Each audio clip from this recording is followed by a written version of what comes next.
Hey guys, welcome back, 1776 or bust. So today I'm going to be showing you a gun that I just took to the range today for the first time.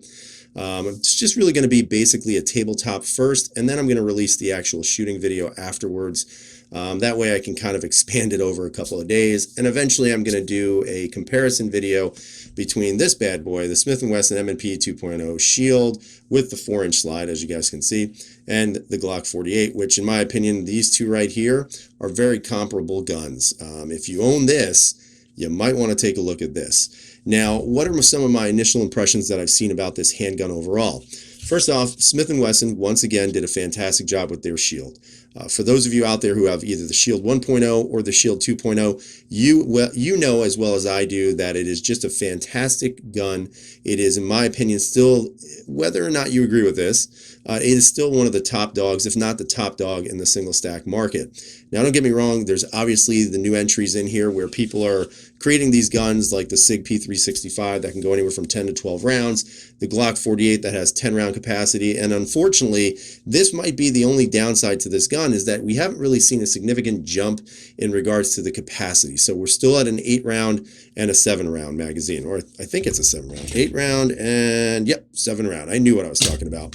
So in regards to the Shield 2.0 with this 4-inch, there's a lot of great features of this gun. I definitely want to show them to you on the table so you can get a real good bird's eye view of what I'm seeing.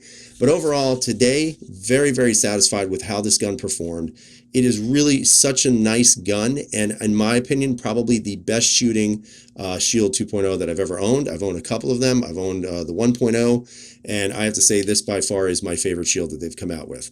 So let's go to the table. Let's take a look at it from bird's eye view, and then you can see a little bit closer exactly what I was talking about. So stay tuned. All right, guys, and we're at the table, and we're looking at this little beauty right here, which is the Smith & Wesson M&P 2.0 4-inch Shield Performance Center. Let's see if you can say that fast 3 times.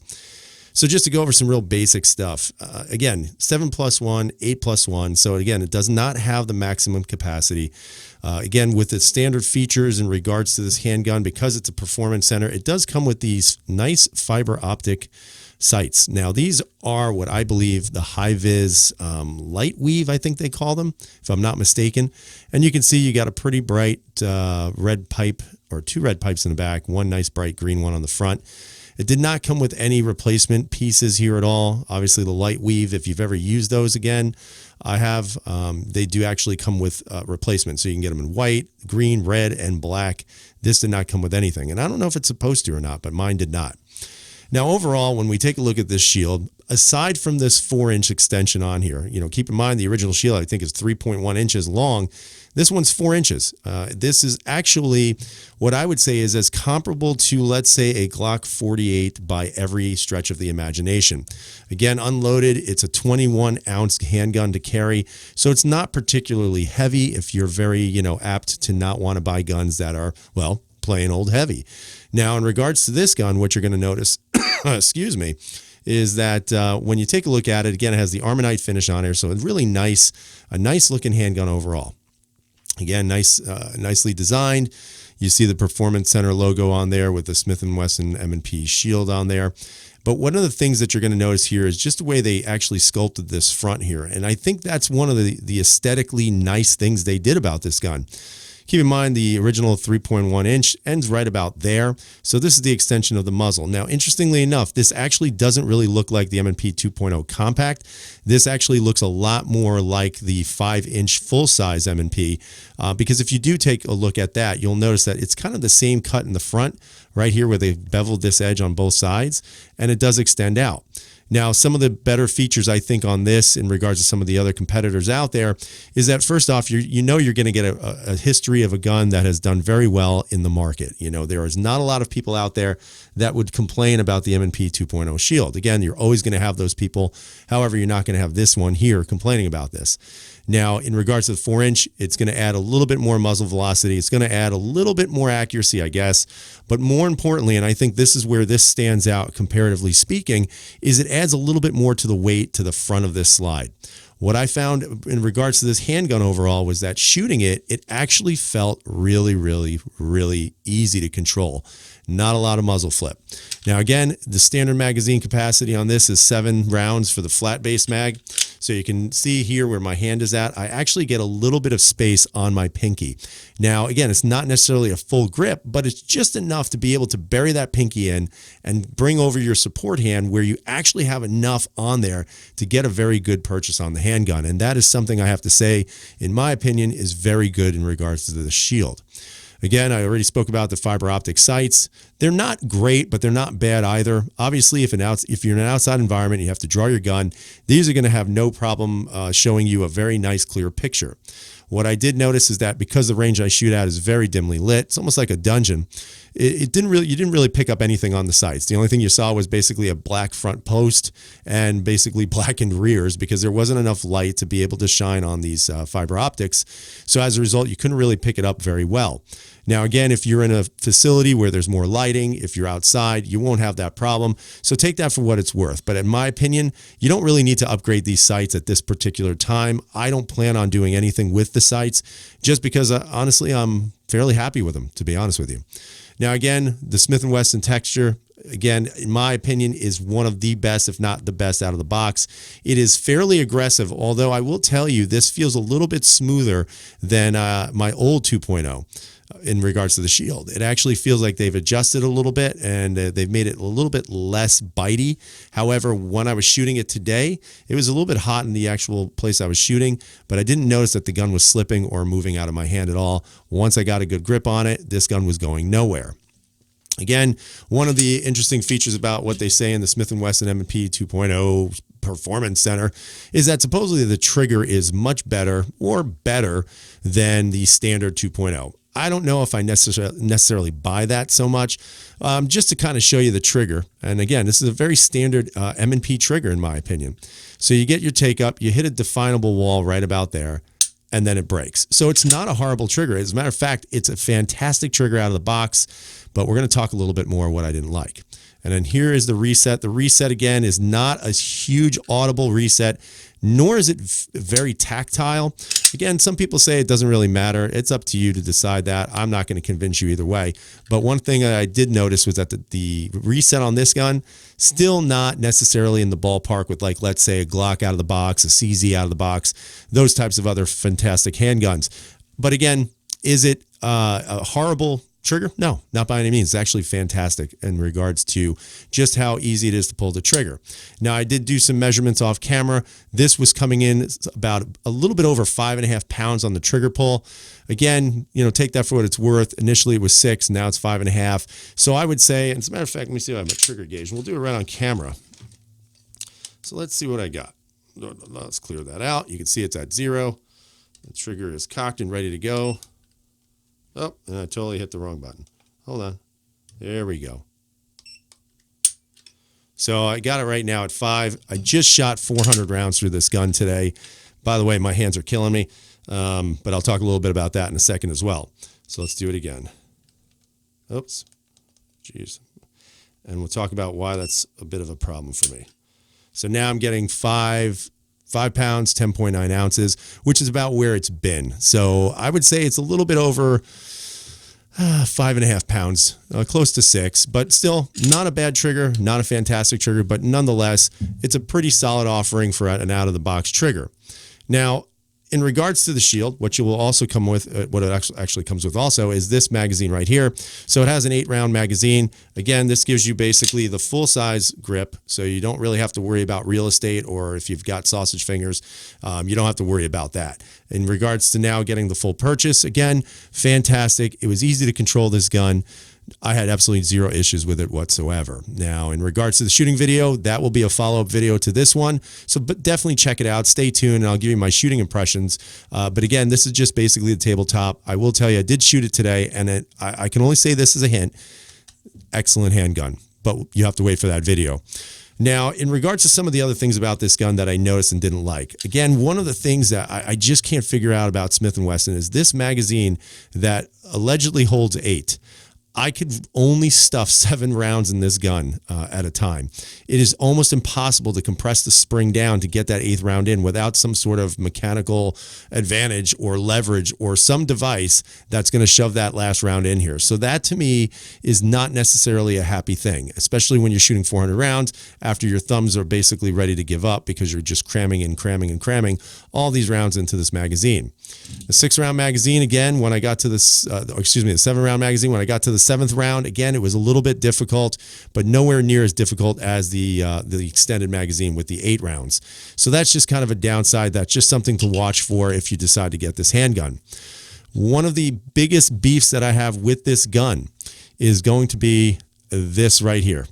All right, Smith & Wesson, you need to get rid of this trigger. The trigger shoe is, in my opinion, the worst shaped trigger on the market. And the reason being is because of this hinge right here.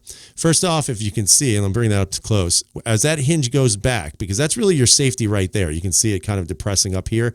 But as you go back on that trigger, I don't care, man. My finger gets caught in that little crevice right there every single time. And I can feel it when I'm shooting. On top of that, what I also noticed was that as my finger was going lower on the hook of this trigger, one of the things I noticed was my finger actually kept sliding off this trigger, which was weird. I've actually never had that happen with any other handgun. But as I was shooting it, what I did notice was that my finger kept wanting to slide off as I was shooting it. The faster I shot, the more it felt like it wanted to do that. So honestly, guys, while the trigger pull is not bad and the reset is not bad, this trigger shoe is, in my opinion, the worst trigger shoe on the market, and it needs to go. Smith & Wesson, if you're listening, which I know you're not. I mean, why would you listen to this channel? But if you're listening to this channel, do me a favor. Figure out something else to put on this gun because you guys make great handguns, but your trigger shoes are garbage. And that's just my opinion, guys. Take it for what it's worth. One of the other things that I did notice also, and again, this should not be a surprise to any Shield owner, this right here is not going to be a slide release. This is going to be a slide lock only. I tried to actually release the slide, whether it was a full magazine, an empty magazine. It is impossible to get this to go down. And I don't know. I don't know why that is. I think it's just the way the spring is retracted back. Maybe that this is not really meant to give in regards to being a slide release. But if you're going to load your magazine in, like I am right now, and again, the magazine's empty, you're going to have to slingshot that forward, okay? You're going to have to basically pull back on that slide to relieve the tension and then drop the slide that way.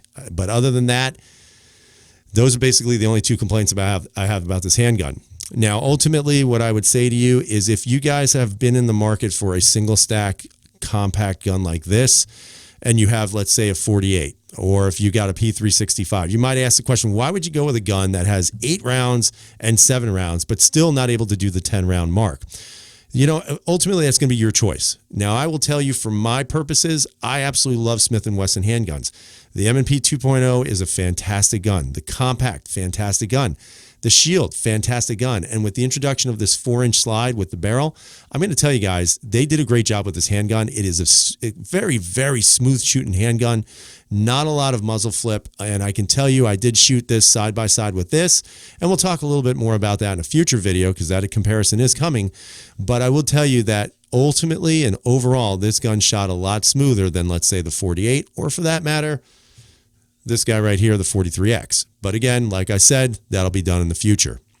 Now, in regards to taking down the gun, no different here. Basically, you just slide and lock it back, pull that forward, and you have to basically pull the trigger to get the slide off. Now, one of the other interesting things that I do like about this gun, let's say, you know, based on some other guns out on the market, is they did not go with a shortened guide rod and recoil spring. So they didn't use the 3.1 Shield, in regards to the length here. They actually have a new guide rod in here for the 4-inch slide and barrel. So in my opinion, that is a great feature to this. Why? It's added weight. It gives you a little bit more, in my opinion, a smoother shooting handgun. One of the things that I would notice on the 48 is because they're using that shorter guide rod. I've had some issues with it, but again, like I said, that'll be done in the future. I mean, overall, the gun was fantastic. There was no real flaws with the gun. Everything worked the way I thought it would, which I'm not surprised, and it held up very well. In my opinion, if you take a look at this, the way they kind of did this also with the dust cover on the guide rod, Very nice. I mean, it's like they just went out of their way to finish this gun properly. And what I mean by that is they make the gun look like it was meant to be put together this way. You don't see a lot of flaws with anything. You don't see any hole here. It just looks like this was a designed gun that they wanted to make that was going to be a little bit different from the offerings of the regular Shield to this one without really cutting back on cost. And yet this gun is still cheaper than some of the other options out there. This gun, as you see it right here, I got it for $460, which actually, in my opinion, is not very bad considering you're getting upgraded sights, supposedly an upgraded trigger, maybe. And more importantly, you're getting a really nice, well-built handgun that, in my opinion, is still top dog on the single stack market, bar none. And I know a lot of you will disagree with that, but that's just my opinion. So overall, if you guys are in the market for some form of single stack and you have experience with the Shield, I'm going to tell you guys right now, you definitely want to look into this. It is a fantastic gun. I have had no issues with it after 400 rounds. I'm very happy with this. I am going to be dropping an Apex trigger in there. I'm not going to lie to you and say I won't, but I definitely am to replace this shoe. I can't stand it. I'm going to take it back to the range. I'm going to see how it performs with all the new upgrades, and maybe I'll do a follow-up video with that. But overall, Smith & Wesson, you did a fantastic job with this Shield. If you guys like Shields, you owe it to yourselves to try this 4-inch Shield. It is such a smooth shooting gun. It's basically like shooting a full-size gun in a single stack that just works well, guys. So tell me what you think. Do you like the Shield 2.0 4-inch? Do you not like it? Do you see a purpose of it? What do you think are some of the downfalls compared to some of the other ones on the market? You know, you guys leave some comments. The comments are always really great. I love reading what you guys write. I need to start responding to some more of them because some of them are excellent comments. But I always want to hear what you guys have to say. So again, stay tuned for more videos. There is going to be the comparison between this and the Glock 48. That's a definite. And also the shooting video, which is going to probably be uploaded tomorrow at some point. So take a look at that as well. Hope you guys have a great night. Stay safe. And as always, everyone, freedom is never free.